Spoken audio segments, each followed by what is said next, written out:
जय हिंद दोस्तों, त्यागी trading tips में आपका स्वागत है। दोस्तों, इस वीडियो के अंदर हम बात करने वाले हैं टोटल दो शेयर के बारे में। एक शेयर ऐसा होगा जो 10 रुपए के आसपास का शेयर है और FIDIs ज़बरदस्त वहां पर खरीदारी कर रहे हैं। उस शेयर के बारे में भी चर्चा करेंगे।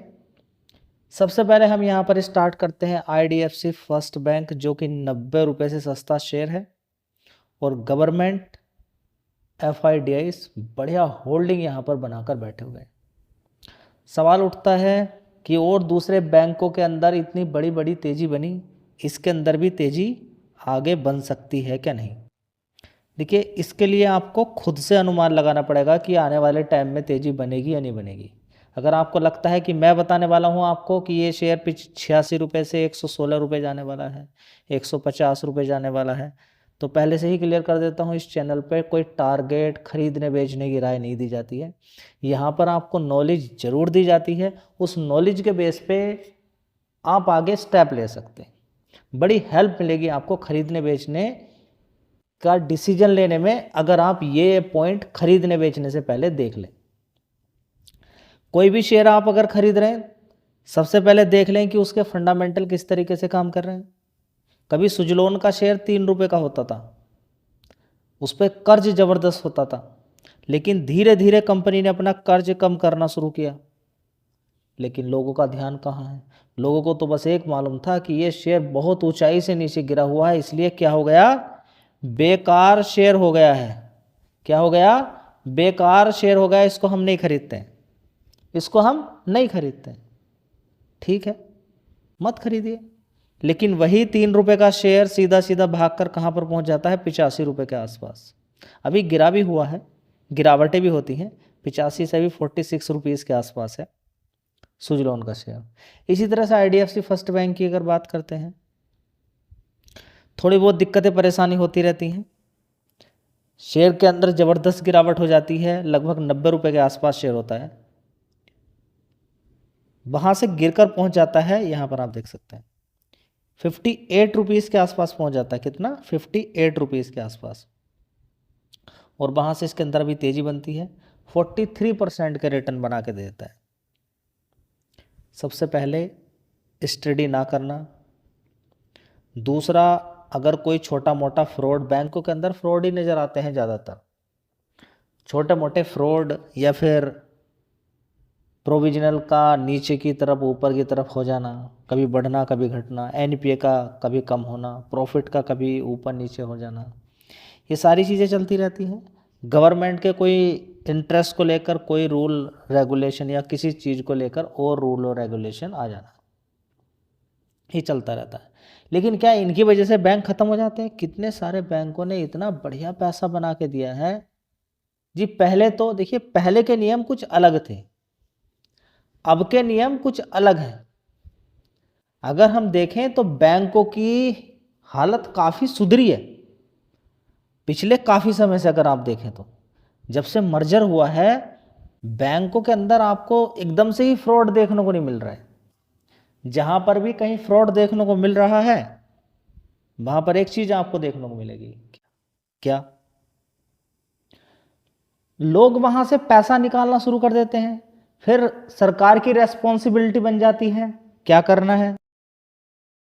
तो दोस्तों, इस प्रॉब्लम को रिजोल्व करने के लिए पूरे RBI की तरह दिशा निर्देश दे दिए गए हैं कि ऐसा नहीं चलेगा जैसा कि पहले चलता था। अब तो इवन ये भी बोल दिया गया है कि आप किसी भी कस्टमर का, अकाउंट होल्डर का इंटरेस्ट भी डेली बेसिस पे उसको चेक कीजिए।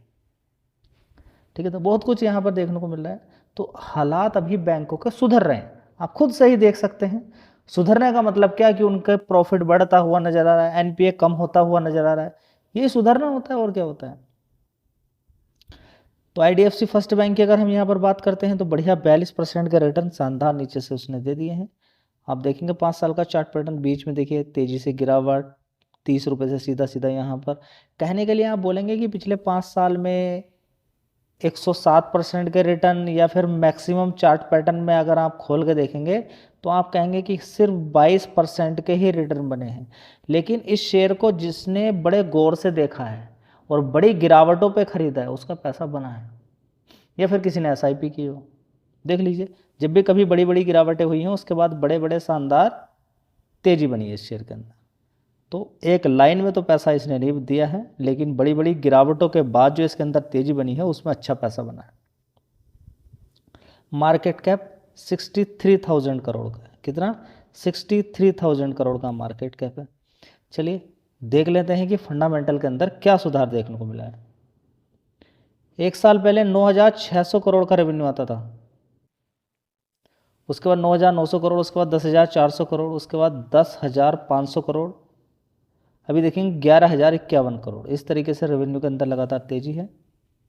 नेट प्रॉफिट देखिए, हर किसी का दिल खुश हो गया होगा, 1,075 यानी कि 4 डिजिट के अंदर नेट प्रॉफिट। क्या आगे भी आएगा? देखिए ऐसा पॉसिबल हो भी सकता है, नहीं भी, क्योंकि 503 करोड़ से नेट प्रॉफिट गिरकर 319 करोड़ भी रहा है। अगर आगे भी 4 डिजिट के अंदर रहता है तो शायद फिर ये शेयर आपको 3 डिजिट में पूरे दिखाई दे सकता है जी। पक्की, देखिए पक्की वाली कोई बात नहीं है, उसमें आप जोड़िए जो मैं आपको बोल रहा हूँ। अगर 4 डिजिट में लगातार प्रॉफिट आगे की तरफ बढ़ता है तो हो सकता है कि शेयर अभी जो 86 रुपीज़ के आसपास है वो 3 डिजिट में देखने को आपको मिले लगातार, अगर प्रॉफिट भी लगातार बढ़ता है तो। स्टडी करें, मैंने बोला सुनकर नहीं काम करना है, आपको पॉइंट नोट करने हैं, उसके बाद अपने से स्टडी करनी है। अच्छा लगे तो देखिएगा, नहीं तो अवॉइड कीजिएगा। देखिए कभी इसका ग्रोस NP कितना होता था? 2% का। देखिए घटते घटते आज की डेट में कितना हो गया है? 1.51%। नेट NP कितना है? 0.44%। ठीक है, तो अच्छी बात यहाँ पर देखने को मिल रही है। अब सबसे कमाल की बात यहाँ पर यह है कि FIs की होल्डिंग यहाँ पर कितनी है? 36%, जो कि थोड़ी कम हुई है। 36.76 से थोड़ा सा घटा है माल। लेकिन यहाँ पर देखिए DIs 22% थे, आज की डेट में 24% है। DIs पहले कितने होते थे? 5%। 5% से आज की डेट में DIs 24% तक हिस्सेदारी पहुंच चुकी है। और शानदार तरीके से अगर हम यहाँ पर देखने की कोशिश करते हैं तो गवर्नमेंट की 7.79% की हिस्सेदारी इस बैंक के अंदर। ठीक है, तो इस पर स्टडी कर सकते हैं, देखिए कुछ आपको मिलता है तो इसके अंदर। दोस्तों अगला शेयर होगा PC ज्वेलर्स। 10 रुपये का शेयर है, इसका मतलब ये नहीं कि मैं आपसे बोल रहा हूँ खरीद लीजिए, नहीं, खरीदना बेचना आपके ऊपर डिपेंड करता है। बार बार बात बोली जाती है, उसको समझिए। आज अच्छे रिजल्ट ना कल खराब आ सकते हैं, कुछ और भी चीज़ें देखने को मिल सकती है, कुछ भी हो सकता है, मार्केट है। तो PC ज्वेलर्स की अगर बात करते हैं यहाँ पर, आने वाले टाइम में हो सकता है कि आपका अच्छा पैसा ये बनाकर दे दे। आने वाले टाइम में हो सकता है आपका पैसा बना के दे दे, क्योंकि मार्केट कैप 9,900 करोड़ का मार्केट कैप है इस कंपनी का। और देखते हैं, गोल्ड की, सोने की डिमांड हमेशा बनी रहती है, कितनी भी हम कोशिश करें। जबकि रिक्वेस्ट की गई है सरकार के द्वारा कि गोल्ड, सोना, चांदी कम खरीदें, लेकिन देखिए कम खरीदने का तो यहाँ पर क्या होगा कि पहले से ही ट्रेडिशनल ऐसी चीज़ें हैं कि खरीदा ही जाता है, यहाँ पर खरीदा ही जाता है, तो उसको एकदम से कम करना बड़ा मुश्किल है, जब तक कि लोग अपने से जागरूक ना हो जाएं कि गोल्ड की इतनी ज़्यादा वैल्यू नहीं है जितनी की बनाई जा रही है। हर शादी में गोल्ड देना मतलब कि फिर तो पूरी दुनिया का गोल्ड तो हम ही भगा देंगे ऊपर की साइड में, इतनी ज़्यादा खरीदारी करेंगे तो। ठीक है, और जब ऊपर से अंदर से डिमांड बढ़ती है तो फिर पैसा दे के खरीदना है, फिर लेकर भी आना पड़ेगा, और डॉलर में पेमेंट किया जाता है, तो जो हमारा रिजर्व है वो ख़त्म हो रहा है वैसे ही। समझ बात आ रही है? तो ऐसा नहीं, देखिए यहाँ से जो पैसा जाएगा उसके बदले में हम डॉलर खरीद भी सकते हैं, खरीदा भी जा सकता है, डॉलर हम खरीद सकते हैं। अब यहाँ पर हम देख लेते हैं कि इसके किस तरीके की परफॉर्मेंस यहाँ पर देखने को मिली है। कंपनी लगातार दिखा रही है कि हम अपना कर्ज लगातार ख़त्म कर रहे हैं और आने वाले टाइम में हम एक डेट फ्री कंपनी बनेंगे। देखते हैं क्या होता है। दोस्तों एक साल पहले 725 करोड़ का रेवेन्यू था, उसके बाद 825, 875 करोड़, 927, 877 करोड़।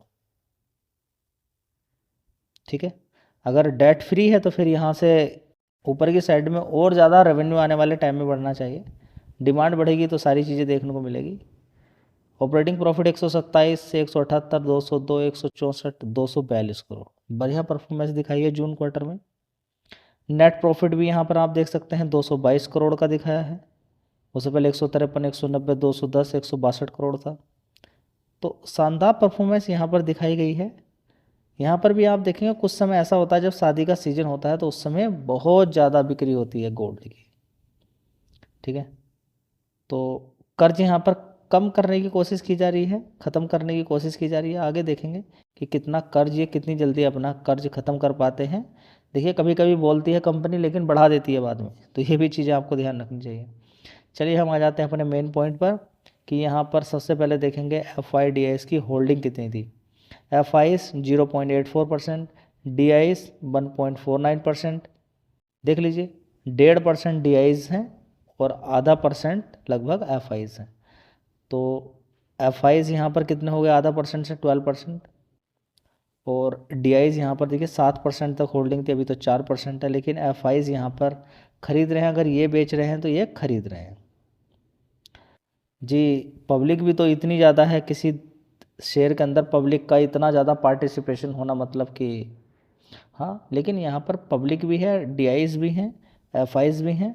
अब देखते हैं आगे कंपनी किस तरीके की परफॉर्मेंस दिखा पाती है। यहाँ पर सारा खेल परफॉर्मेंस का है। FIDIs के होने से या फिर प्रमोटर के बढ़ने घटने से कुछ नहीं, परफॉर्मेंस आगे जो अपने टारगेट लेकर बैठी हुई है, जो टारगेट दे रही है, जो बता रही है कि हम ये काम करने वाले हैं, वहाँ पर कितना अचीवमेंट कर पाती है वो डिपेंड करेगा।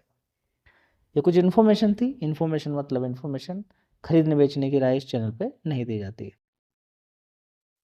वीडियो अच्छी लगी लाइक शेयर कर दीजिएगा और चैनल को सब्सक्राइब करके रखें अगर इसी तरह की वीडियो आपको लगातार चाहिए तो। धन्यवाद।